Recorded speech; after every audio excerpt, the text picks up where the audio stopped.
మనం చేసే కర్మల యందు మనం చాలా జాగ్రత్త వహించాలి. నవ్వుతూ కర్మలు చేస్తే ఏడుస్తూ పరిహారాలు అనుభవించాలి. అందుకని మనం ప్రతి క్షణం కూడా మనం చేసే కర్మల యందు జాగ్రత్త వహిస్తూ చెడు వైపు వెళ్తున్నామా మంచి వైపు చేస్తున్నామా అనే ఆలోచనతో మనం అదే పరీక్ష పెట్టుకుంటూ ఉండాలి. ఇది అభ్యాసం వల్ల పుడుతుంది. దానివల్ల మనం జాగ్రత్త పడినట్టుగా ఉంటుంది. కర్మలో ఎందు బహు జాగ్రత్తగా ఉండి మంచి కర్మల వైపు వెళ్ళాలి. ఇతరులకి చెడు చేయాలని కానీ చెడు భావనలు కానీ మనకు కలిగింది అనుకోండి, వెంటనే మనలోకి ఈ గుణం వచ్చిందని తెలుసుకుని దాన్ని మళ్ళించుకోవాలి. లేదా పరిహారం చాలా ఏ కర్మ చేసినా పరిహారాలు వెంటనే మనకి రాకపోయినా మనం ఇప్పుడు ఎదుర్కొంటున్న కష్టాలు కానీ నష్టాలు కానీ బాధలు కానీ ఇవన్నీ మనం చేస్తున్న కర్మల పరిహారమే ఇది.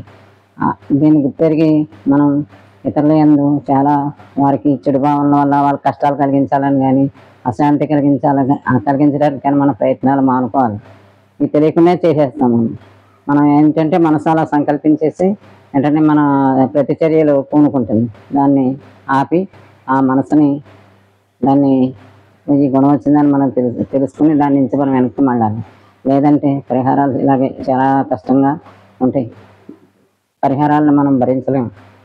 కర్మలు చేసేటప్పుడే మనం జాగ్రత్త పడాలి. మంచి కర్మలు చేయాలి అంటే అందరికీ మంచిగా ఉండాలని, అందరితో మనం ఉండాలని, అందరి యందు కూడా సద్భావనలు పెంచుకుంటూ మన నుంచి మంచి సంకల్పాలు వారికి ఇస్తూ వాళ్ళు ఆరోగ్యంగా ఉండాలని, ఏ కష్టాల్లో ఉన్న వాళ్ళ కష్టాలు తీరాలని, లేదా వాళ్ళకి మంచి సంకల్పాల ద్వారా మనం మంచి భావన వారితో పంచుకోవచ్చు. వారికి తప్పకుండా మన భావాలన్నీ వాళ్ళకి వెళ్తాయి.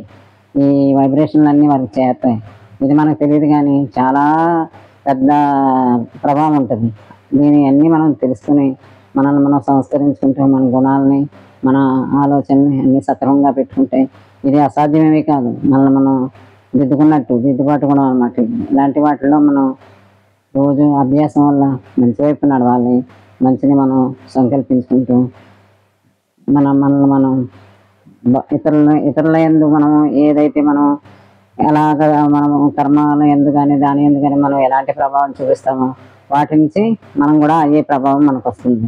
మనం ఇప్పుడిప్పుడు మనం అనుభవించేవన్నీ కూడా అయ్యే. ఏదైనా మంచి మన అనుభవం మనకు వచ్చింది అనుకోండి, అది మన సద్భావన వల్లే మనకు వచ్చింది, మన సంకల్పం వల్లే మనకు వచ్చింది. ఇతరుల యందు మనం ఎలా ఉన్నామో అదే మనకు వచ్చింది. ఇతరులను పీడించి వాళ్ళ ధనానికి కానీ వాళ్ళ సుఖానికి కానీ మనం అసూయపడ్డాం అనుకోండి, వాళ్ళ ధనం కావాలని మనం కోరుకున్నాం అనుకోండి, మనకున్నది పోతుంది. వాళ్ళు అశాంతి పాలు చేయాలంటే మనం అశాంతి పాలు తప్పకుండా అవుతాం. వాళ్ళు కష్టం కలిగించాలంటే మనకు వెంటనే కష్టం అవుతుంది. ఇవన్నీ మనకు జరిగేవన్నీ ఇవే. ఫలితాలంటే ఇవే, పరిహారాలు ఇవే. అందుకని ప్రతిదాని యందు మనం జాగ్రత్త వహించుకుంటూ మనల్ని మనం దిద్దుకుంటూ ముందుకెళ్ళాలి. ఇది ఆధ్యాత్మిక మార్గంలో ఇది సాధ్యం. అందుకని పరమాత్మకి ఒకడు ఉన్నాడని, ఆయన సన్నిధిలో మనం ఉన్నామని, ఆయన ఒక్కంటితో చూస్తాడని భయభక్తులతో మనం నడుచుకుంటే మన పరిహారాలు ఉండవు, ఏమి ఉండవు.